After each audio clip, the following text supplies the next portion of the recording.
Wow, it finally happened. After all these years, a long overdue milestone has finally been reached in Super Mario Sunshine speedrunning. On June 28th, the game was beaten in 1 hour, 13 minutes, and 44 seconds.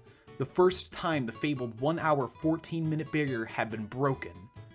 This is a huge deal since this speedrun marks the first time in over 3 years that a full minute barrier has been broken in the any percent category, when in the past, these minute barriers were broken far more frequently. It's certainly been an exciting time for Sunshine speedrunning, and watching the game's top runners race to get the first 113 had me on the edge of my seat. So I felt compelled to share my excitement in celebration of this amazing achievement. Today, I will briefly go over Super Mario Sunshine's previous world record milestones, the development of strategies and tricks used, and the people who competed for this legendary world record. So, without further ado, let's go back in time, specifically to the year 2011. Super Mario Sunshine speedruns, and speedrunning in general, weren't all the rage yet. But over in the land of the rising sun, some interesting developments were happening. In Japan, the first modern-day Sunshine runs were recorded and documented, spearheaded by two speedrunners, Sine Cosine and Tobo. These pioneers had an excellent grasp of the game's movement and mechanics, and developed routes that would serve as a blueprint for future Sunshine runs. Some of the tricks used were quite impressive for the time, with the most notable ones including skipping the casino section in Serena Beach Episode 4, skipping Yoshi in Pianta Village Episode 5, clipping through walls to skip the majority of Serena 3 and Noki 2, and the massive Pinna 1 cutscene skips. Throughout 2012 and 2013, Sine Cosine, Tobo, and the Finnish speedrunner Samurai Man would trade the world record around using more or less the same strategies from 2011. By the end of 2013, the record was quickly approaching the 1 hour 30-minute milestone, with Tobo and Samu racing to break the 90-minute barrier first. Come January 6, 2014, Tobo would achieve the first recognized sub 1 hour 30-minute time, with a very optimized run. For many, this seemed like the end of the road, but it was only truly the beginning. On February 21st, the speedrunning world would be flipped upside down with a discovery that changed the game forever. Gelato Beach Skip, or GBS for short. Found by the accomplished Spyro glitch hunter Toval, GBS would allow for most of the required shines in Gelato Beach to be skipped entirely, trimming a whopping 10 minutes from the speedrun. The trick involved using a precise setup using a coconut to clip into this hut, where a shine sprite is being sealed away in a glass cylinder. This shine sprite belongs to episode 8 of Gelato Beach, the Watermelon Festival, but is physically present in all missions. This was a huge oversight, since the main requirement for beating the game was to defeat Shadow Mario in episode 7 of every world. The only way to reach these missions in each world, however, was to complete the previous 6 episodes in their intended order, with no shine sprites belonging to future missions present in their prior missions. The Gelato 8 shine is an exception, but was obviously never meant to be obtained outside of episode 8. With GBS, however, collecting the shine early unlocked every previous episode in Gelato Beach, more notably episode 7, where the player must defeat Shadow Mario. With this major skip, which eliminated some of the most boring or frustrating shines from the run, Super Mario Sunshine speedrunning exploded in popularity, and its top runners would continue to push the time even lower. In the midst of the GBS chaos, Samu and Tobo would trade the record a few times before the latter destroyed the 120 barrier on March 22nd with a 1:19:34. From this point forward, every minute barrier broken would be a major milestone, as Tobo's record would stand for over 5 months, until a new trick began to be implemented. During the summer, the Danish speedrunner Stelzig would achieve the first world record that used Honey Skip, named after a Japanese Mario 64 runner who discovered it. Honey Skip is a precise trick in which Mario must clip out of bounds and die on the death plane on the same frame as he enters the Pinna Park Unlock cutscene, which results in Mario spawning on the now operational cannon to Pinna Park, if performed correctly. This skips the cutscene entirely and saves over 30 seconds. This trick wasn't necessarily a new discovery, but Stelzig developed a consistent setup in order to make it reasonable to go for during world record attempts. And while this run didn't break the 119 barrier, this new optimization would certainly aid in that task. On January 14th, 2015, the American speedrunner Cathalon would be the first to get a sub 119 with a time of 1:18:50. By the spring, there were multiple world record contenders, in due part to the speedrun's newfound popularity. Many of the top runners were racing to break the 118 barrier, including Cathalon, Tobo, and Average Trey. A brand new discovery, however, would shake up things before any of them could get a 117. In July, a new trick known as Early Yoshi Go Round, or EYG for short, would be discovered. This trick involved accessing the Yoshi Go Round secret in an earlier Pinna Park episode, in order to completely skip episode 5. After completing Pinna Park episode 4, Yoshi is unlocked, and runners would return to episode 2. Here, Yoshi would need to eat a durian in order to become purple, use a papaya near the closed gate in order to clip into the unloaded park section, wait for bullet bills with random trajectories to reach Mario in the unloaded park, spray on the bullet bills with juice in order to clip past an invisible wall, eat the papaya from the other side of the gate so the Yoshi turns orange, and ride the platform to the Yoshi Go Round. With good bullet bill RNG, this could save up to a minute. A few days later, on July 16th, the Japanese runner Yamata would break the 118 barrier using EYG. Meanwhile, a relatively new runner, Bouncy Boy, was improving at the game at an alarming rate, and he would break the 117 barrier on November 20th, using the same strategies but with much more optimized movement. By 2016, Bouncy Boy has established himself as the dominant runner, but no one, and I mean no one, was prepared for the absolute insanity that would come out of 2016. In the springtime of 2016, two major developments would occur that would change Sunshine speedrunning forever. The first was the elimination of RNG from EYG. It turned out by going to Pinna Park episode 3 instead of episode 2 was more optimal for performing EYG, as these flying enemies could be used instead of the random and often unreliable bullet bills. Using this method, one of the enemies would be turned into a platform using Yoshi to clip into the unloaded park, while a second one would be turned into the platform needed to pass the invisible barrier.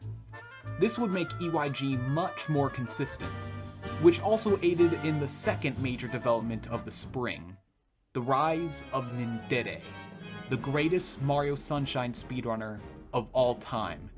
And I don't say that lightly. What made Dede stand out amongst the rest was his now infamous speedrun philosophy. Go for all of the hardest, most insane strategies imaginable, even if it saves barely a second. Now, most speedrunners would advise against adopting such a reckless mindset in favor of consistency, but Dede didn't care, and I think the results speak for themselves. In the first half of 2016, Dede traded world records with Bouncy Boy, as they both raced to get the first 115. But on July 23rd, when Dede retook the record with a time of 1:15:54, Sunshine speedrunning would never be the same. From here, Dede was only improving, going for the fastest options possible. In Noki 6, he would go for movement that would allow him to reach this rotating platform standing on the side with the green peg, as opposed to the next side in cycle, which was the blue peg. For Gelato Beach Skip, Dede went for a much faster but much more difficult setup involving a backflip and a precise coconut throw in order to clip through the hut. He was lowering the world record consistently, leaving his competition in the dust, until finally, on December 22nd, Dede got the first sub 115. The final time was 1:14:58. An absolutely stunning time that people at the beginning of the year would have brushed off as impossible. To emphasize how far Dede was of literally everyone else, the second place time on the leaderboard was Tobo's 1:15:58, a full minute apart. And do you want to know the craziest part? Dede was not completely satisfied yet. Going into 2017, he wanted to go for a 113, which, given his outstanding lead, seemed absolutely insane. But makes sense when you realize it's the Dede we're talking about here. He's well aware of his own ridiculous potential, and on May 20th, Dede would show the world how much he could still improve although not in the way you would expect. Here, Dede was on a pretty good run that admittedly could have been better. He had previously lost 20 seconds to bad RNG on the Chuckster level, the details of which I will talk about later, but was still on a pretty good pace all things considered. Things were going well until the Bianco 6 secret, when he failed to do a spin jump off of the cube and fell to his death, wasting about 20 seconds. Despite this quite frustrating death, Dede only continued to play well, and set a new world record of 1:14.40. A solid run, but the time losses proved that Dede could get a 1:13 and break the 1:14 barrier any day, and going into the summer, that was his plan, and he would have likely achieved it had a series of unfortunate events not occurred. In August, Dede began to experience some seizures, which would lead to him being hospitalized. These seizures would be the beginning of a myriad of health problems for Dede, which affected his ability to play Sunshine and look at screens in general. As a result, Dede would go on an indefinite hiatus from speedrunning Sunshine, and by the beginning of 2018, his world record had not yet been beaten. 2018 also marked a bit of a dark age for Super Mario Sunshine speedrunning. In the prior year, any percent declined in popularity in favor of 120 Shines, the game's 100% category, which received more attention in due part to the race to get a sub 3-hour time, and also because Leviton, Dede's greatest rival in 2017, had quit. After Average Trey achieved the first sub 3-hour time in 120 Shines in January 2018, the hype surrounding Sunshine died down dramatically. Throughout the year, the top positions on the any percent leaderboard were mostly stagnant, and Dede's record remained on top as the only 1:14 time. Hopes of beating Dede's record were not gone, however, as 2018 became 2019. Two young prodigies would emerge as world record contenders, Ouija and JJSRL. Ouija had previously held the 16-star world record in Super Mario 64, one of the most prestigious world records in speedrunning history, and had adopted Dede's playstyle of going for much more difficult but faster movement. JJ at this point had been a high-level runner for a couple of years, but took more after Leviton's playstyle of being incredibly consistent at every trick, but playing a lot safer than Ouija. In January of 2019, both runners achieved their first 1:14s, becoming the second and third runners to officially do so. They were catching up to where Dede had left off, and sure enough, on June 21st, Ouija would achieve a 1:14.37, breaking Dede's world record after it had stood for over 2 years. With the longest standing record in the game's history finally broken, a sub 1:14 time became a realistic goal for both Ouija and JJ, and thus, the grind continued. Despite both players competing for 1:13, only 3 more records would be set in 2019.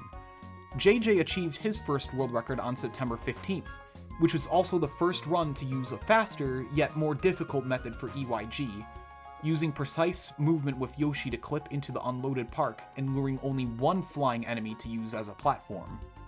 Ouija would then reclaim the record on November 17th with a time of 1:14.18, and then improved it again on December 28th with a 1:14.13.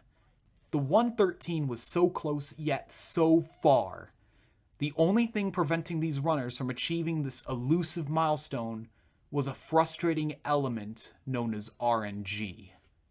Throughout the run, there are multiple sections plagued by RNG, where lots of time could be lost due to bad luck. The worst offenders include 4 sections of the run.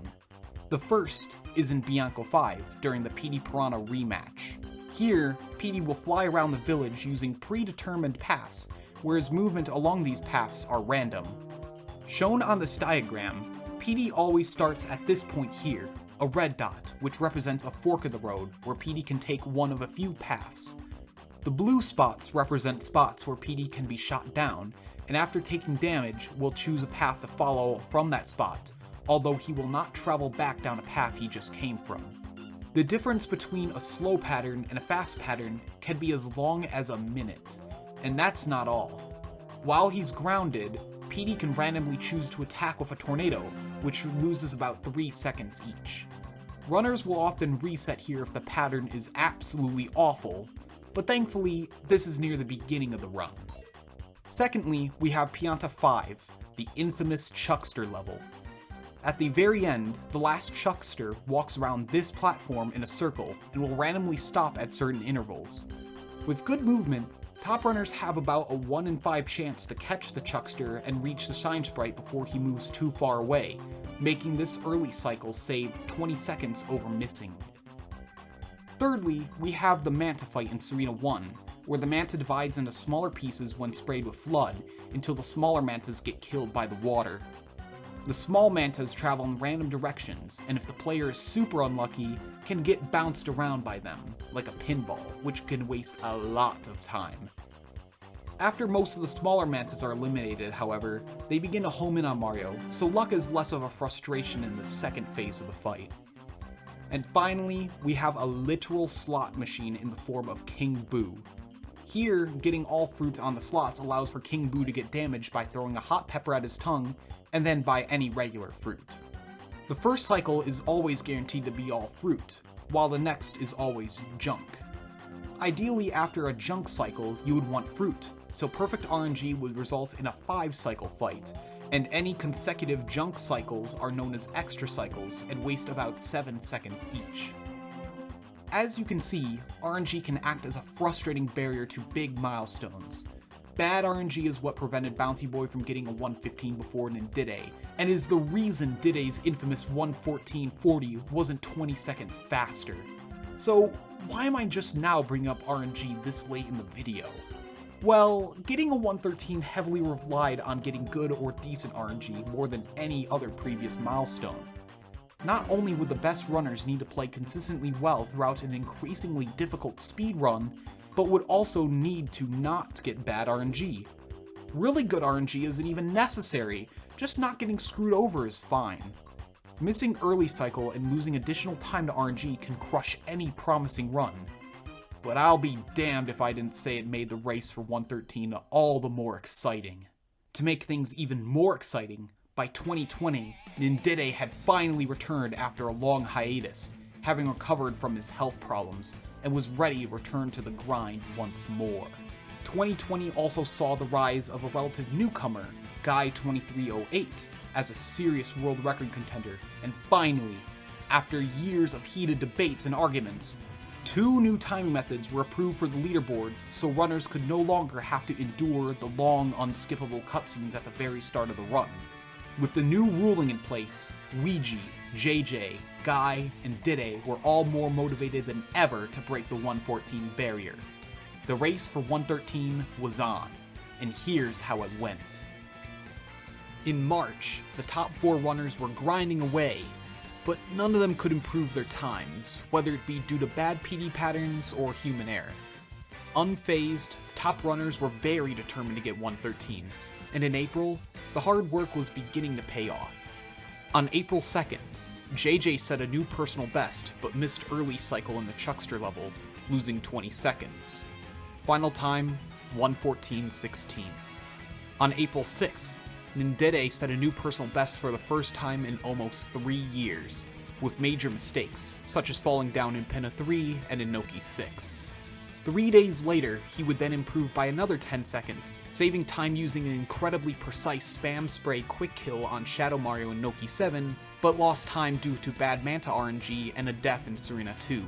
The rest of the month can be described as Guy going on an absolute rampage, getting a 1:14:34 on the 16th, improving it by a second a week later, and then chipping down his time over the next 4 days until he set his first world record, 1:14:04.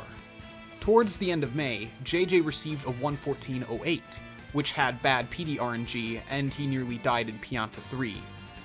Dede would then lower his time down to a 1:14:12, missing 113 due to failing the super quick kill in Noki 7 and choking on the final Bowser fight. Now entering June, the competition was tighter than it had ever been. The top 4 runners' personal bests were all now within 10 seconds of each other, and all of them could get a 113 any day now. There were even some potential dark horses in the forms of Equivocal Genius and Tobo. The race was close, but there could only be one victor, and on June 11th, Dede would be on a very promising run that looked like it could be the one. After missing early cycle earlier in the run, he would need to clutch out the Shadow Mario Quick Hill in order to barely squeeze out a 113. Alright, it's over. He failed, but managed to reclaim his world record with a 114.01. With the milestone 2 seconds away, the goal Dede set out for himself over 3.5 years ago was now within reach, and on June 28th, he would begin the run. During the beginning, the run was going great, with him getting the second best PD pattern in Bianco 5. The GBS was beautiful, and Pianta Village went smoothly, getting early cycle and only messing up a bit in Pianta 4. After this point, it seemed like smooth sailing. Dede continued to play well, getting great Manta RNG and avoiding extra cycles on King Boo. The Noki Bay section was clean, leading up to the moment of truth. Oh my god, I did not just get that, dude. Did I really just get that shit? Are you kidding me? After nailing the Shadow Mario Quick Kill, Dede knew he was on incredible pace, and being the madman that he is, went for risky movement in the final level, leading up to Bowser. All he had to do was not screw About up. to get the first 113. If Bowser doesn't f me over, please don't do this.